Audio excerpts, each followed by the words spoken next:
Wow, we're back here. Hey guys, and welcome back to the Unsolved in West Virginia series. Today we are going to talk about the Lake Shawnee Amusement Park. It's an amusement park that is abandoned and it has a freaky background. A lot of people can still go visit it. They do tours, and I'm pretty sure it's around Princeton. All the research I did on it honestly gives me the creeps, but here we are. So the area that this amusement park is on was an area that the settlers and Native Americans argued about. Based on the name, I'm sure you can guess which tribe was on this land. And they had lived on this land for close to 2,000 years at this point. It was thought of to be completely sacred, and it really bothered them that the white settlers thought they could just take this from them too. And today, this is a big reason they think it is haunted. Around 2 a.m. at this park is the most active time for paranormal activity, and most people that go, if they bring a camera, it drains the camera battery extremely fast. People claim that they just feel like they're being followed the whole time they're there, and they smell peyote. A lot of mediums and things in that nature have said that this land has very strong Native American energy. It feels very dense at the park, and a lot of people in the spiritual past has said that they can feel very dark spirits in this area. So once the settlers had taken over the area, the Clay family did settle in 1775. They are thought to be the first white settlers in this area. Mitchell Clay was the husband, and he ended up having 14 kids with his wife Phoebe. So obviously the Native Americans were not happy this family was there, and they ended up starting to plot their revenge. They were granted it by Lord Dunmore, and you should remember him from the Chief Cornstalk video. Anyway, he gave this land to Mitchell Clay and his family. So Mitchell, his wife Phoebe, and his 14 kids are thought to be the first white settlers on this land. Mitchell had gotten about 800 acres of farm in this, and the Native Americans were obviously very upset. This was their sacred land. So then they started planning their revenge. So in August 1783, Mitchell did go out to start hunting for his family's food. During this though, Tabitha and Bartley Clay, two of his children, were killed by the Native Americans. And the Native Americans also took his son Ezekiel captive to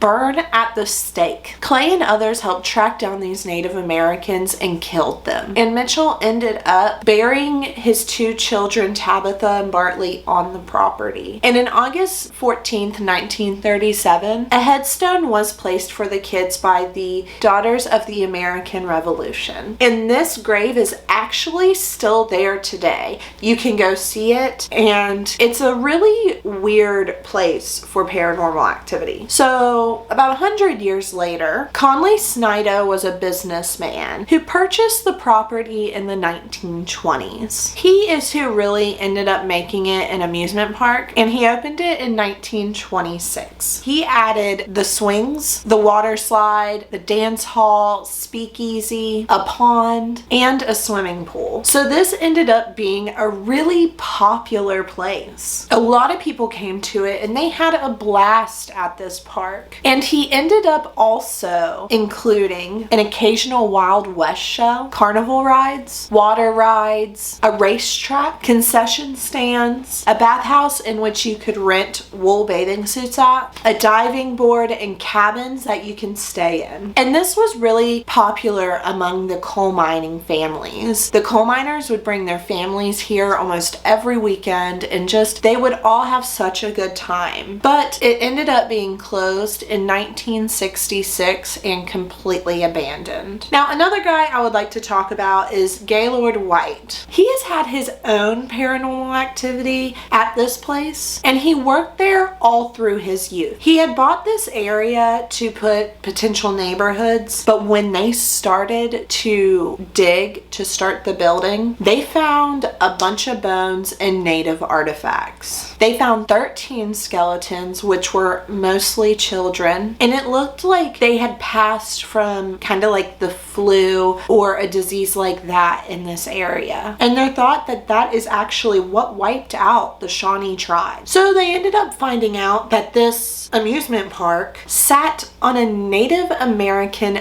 burial ground, and he ended up just leaving everything the way it is. I mean, he didn't want to like mess with that Native American juju. Smart call. So he ended up trying to reopen the amusement park in 1985. His son now owns the property, Chris White, but they do believe spirits walk around the area, and they do believe it is mostly kids. So there has been quite a few deaths in this park. There was a little girl that was riding on the swings, and a delivery truck hit her. A boy did drown in the pool by getting his arm caught in the drain, and those are the most popular ones, but there are 6 other visitors who died in this park. So each little area in the park does have different things that people claim happen around it. There is a haunted house attraction called Lake Nightmare that a lot of people have claimed shadows appear on the side of it that are about 7 to 10 feet tall. The Ferris wheel is really what Lake Shawnee is most known for, and tons of people have claimed to see a man standing on it at dusk. And of course, the swing set in which the little girl died on is an area that people see things also. A lot of people see those swings swaying when there's no wind or anything like that. And it only started happening once the little girl died. They do have a trail called the Creepy Trail that leads to the Native American burial ground. It is also the grave site in which Mitchell put his 2 kids. So that area is thought to be really dense in energy and where you can really smell peyote. And of course that makes sense. There is a little game stand that has a windmill on it, and that windmill blows all the time, even when there's no wind. I've seen some videos with that happening and it's creepy. There's also a lot of activity around the swimming pool in which the boy died. Now, just in general, visitors have claimed to experience a lot of the same things. A lot of them claim they hear footsteps.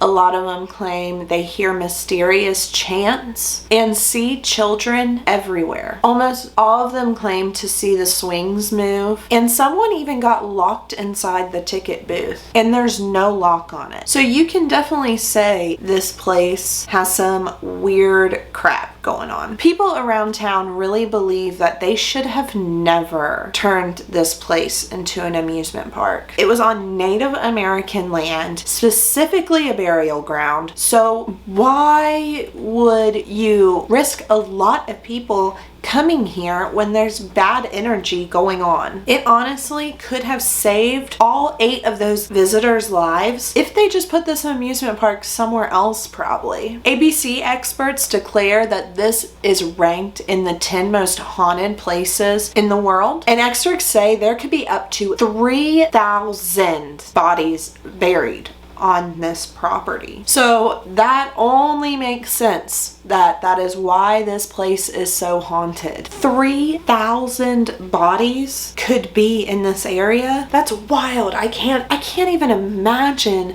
seeing a place where 3,000 people are buried in one area. But I do understand why the Native Americans would have been really upset about the settlers settling here if this was their sacred land and burial ground. We took a lot from the Native Americans, so it does not surprise me that they would harm somebody's family for settling here. So comment below your opinions on this, and also tell me, have you ever been there before? I really want to end up going. I'll link below some videos and podcasts to get a little bit more information on Lake Shawnee Amusement Park if you're interested. Morbid did a really good podcast on it. And thank you guys so much for watching. I'm glad to be back for Unsolved in West Virginia. This place is so spooky, and honestly, I cannot believe Lord Dunmore is tied into both of these stories. So Clearly, he was not the best to the Native Americans. But stay tuned for some unsolved crime cases and more paranormal activity and just urban legends. And if you haven't already, go back and rewatch the first season of Unsolved in West Virginia series. And of course, just like last time, leave any comments below on cases, places, or urban legends you want me to talk about. And I'll see you guys next time. Bye!